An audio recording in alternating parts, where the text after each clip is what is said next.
বিষয়সমূহ লৈ পেলাই ছাৰৰ পৰা আমি অলপ দুই এষাৰ মন্তব্য বিচাৰিছোঁ আৰু এতিয়া ছাৰক স্মাৰকপত্ৰখন গ্ৰহণ কৰাৰ কাৰণে অনুৰোধ কৰিছোঁ।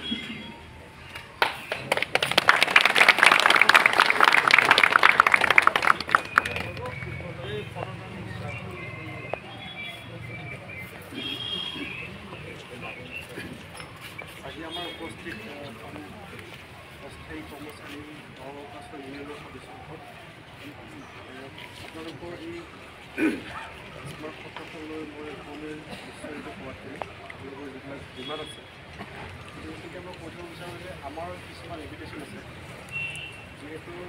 পলিচি মেকাৰ হিচাপে আমি ইনভল্ভ নাই গভৰ্ণমেণ্টৰ পলিচি থাকে গতিকে মই বিশেষ ক'ব নোৱাৰিম আপোনালোকে ফিউচাৰত একদম মানে পেৰিলত আহিবলৈ নাই সেইটো মোৰ পৰা অধিকাৰো নাই আৰু মোৰ জাষ্ট আপোনালোকৰ এই